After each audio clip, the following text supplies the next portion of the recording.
Bom, uma das coisas que mais me interessam é estudar os impactos das tecnologias digitais interativas na sociedade. E recentemente eu vi um texto do Jonathan Haidt, publicado na revista The Atlantic, que é um resumo do livro que ele está lançando. E esse texto fala das consequências para as crianças, para os adolescentes, ou seja, os terríveis desdobramentos de uma infância permeada por telas. E isso é uma coisa que me interessa bastante, não só como pai, mas também como professor e estudioso do assunto, né? Ele levanta algumas questões que eu acho que são muito relevantes, baseadas em pesquisas, então ele faz uma observação, ele dá uma varredura de diferentes pesquisas que foram conduzidas tanto por ele e a equipe dele, quanto por outros pesquisadores, sobre os impactos desse desenvolvimento das pessoas com telas e com a sociabilidade deles sendo intermediada por dispositivos celulares e computadores. É um texto que dá para a gente ver uma sequência do que a Dana Boyd fez com o livro It's Complicated, lá no começo dos anos 2010, né? O livro dela é de 2014, mas faz um apanhado de 10 anos antes, né? Então, fala muito sobre as telas dos computadores. Aqui a gente está falando sobre as telas de celulares prevalentemente e como que isso prejudica uma série de aspectos do desenvolvimento da pessoa se a gente não prestar atenção. E isso é uma coisa que é bastante interessante de se preocupar ou de se debruçar sobre, né? Então, uma coisa que ele fala e que é muito relevante é que as pessoas, quando priorizam as relações com as outras pessoas por meio desses dispositivos de comunicação, elas perdem um pouco algumas noções. E é mais ou menos o que tem um livro aqui que eu gosto bastante, que é o do Christoph Turk, esse livrinho aqui chamado Hiperativos.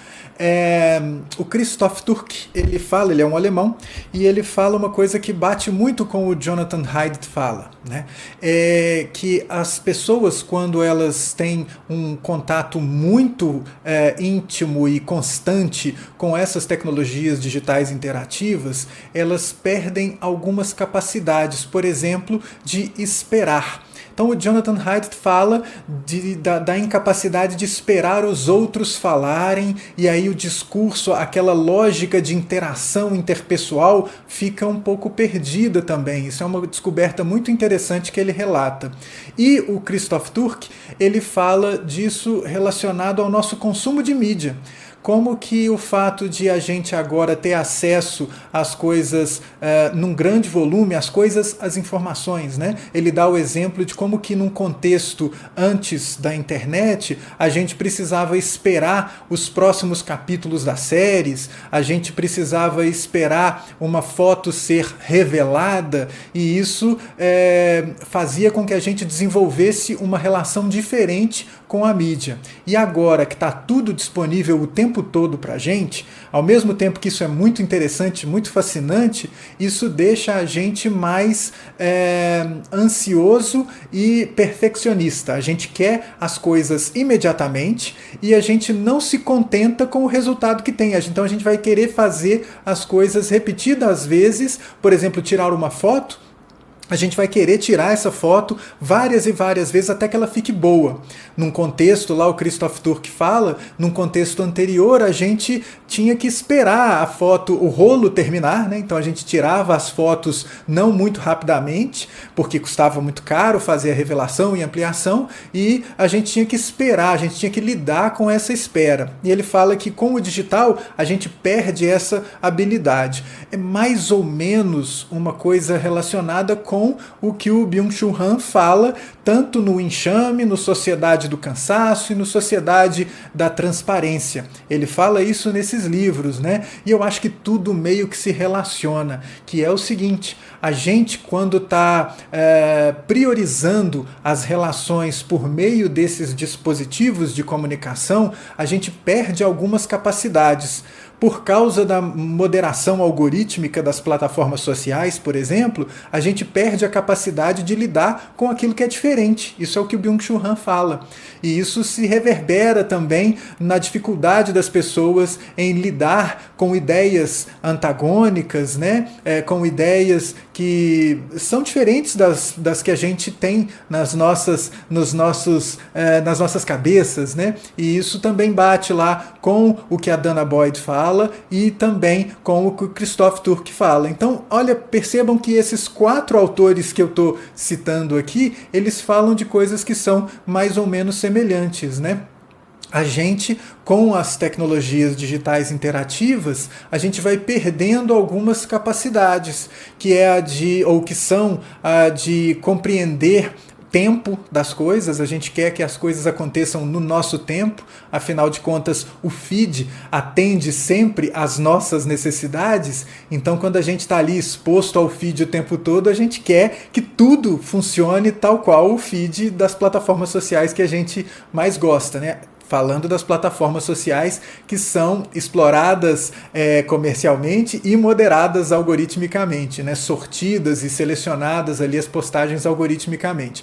Essas plataformas são parte responsáveis por essa percepção, essa alteração na nossa percepção. A gente começa a ver apenas coisas com as quais a gente concorda e perde a capacidade de lidar com aquilo que a gente não concorda ou que é um pouco diferente do que a gente pensa, né? Então a gente vai aos poucos sendo convencidos de que tudo que a gente visualiza, todas as coisas com as quais a gente interage, tem que ser alinhadíssimas com a nossa visão de mundo. E isso é uma coisa que muito importante, né, que é relatada nesse texto do The Atlantic que eu estou falando com vocês, que é uma consequência não muito boa, né? A gente vai desaprendendo uma série de skills sociais. Então eu gostaria de deixar a recomendação de leitura desse texto. Ele está, obviamente, disponível em inglês para você ler no site The Atlantic, mas eu fiz uma tradução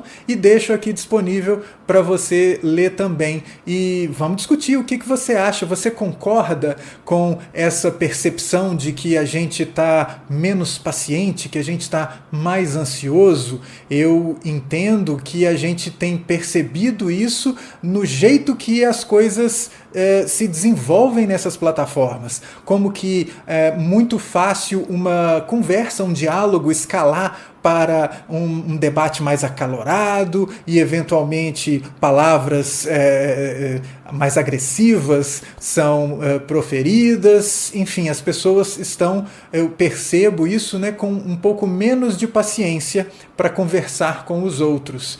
E isso é também muito interessante de se perceber, como que isso tem consequências. Isso está no texto do The Atlantic que eu estou recomendando a vocês. As pessoas têm desenvolvido agora uma sensação de desânimo, de pouca influência daquilo que faz no mundo. Por quê?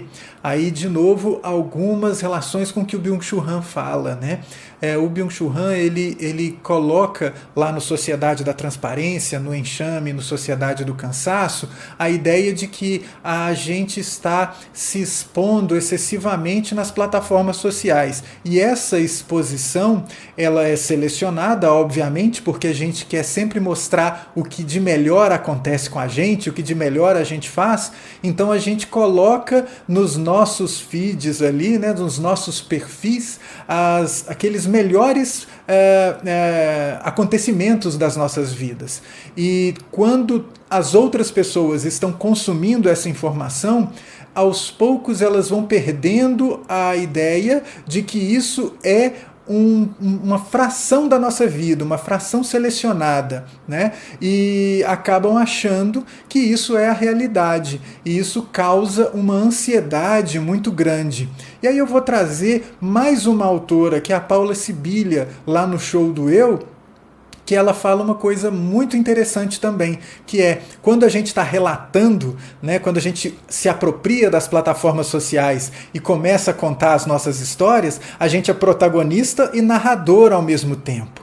E ao fazermos isso, a gente controla como que as narrativas são montadas. Então, quando a gente monta um cenário para tirar uma foto, quando a gente seleciona aquele momento mais legal do dia para falar que o dia foi assim, a gente está dando uma borrada na fronteira entre realidade e ficção, porque a gente está escolhendo o que a gente está querendo falar e está contando uma história de um jeito que passa uma ideia de que, por exemplo, um dia foi perfeito, quando na verdade foram 10 minutos que foram daquele jeito, retratados como a perfeição. E isso, coletivamente, tem um impacto. Então, percebam que as coisas ali elas estão meio que se repetindo, né? Eu estou falando coisas que se assemelham da dificuldade de socialização que a Dana Boyd fala, né? Da sociedade que se cansa de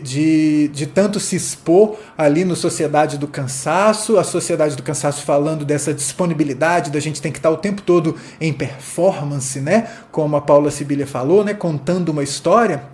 Então, Byung-Chul Han fala isso no Sociedade do Cansaço, no Sociedade da Transparência. O Christoph Turck fala isso também aqui no Hiperativos, né, que a gente começa a perder paciência, a gente começa a perder capacidade de esperar e etc.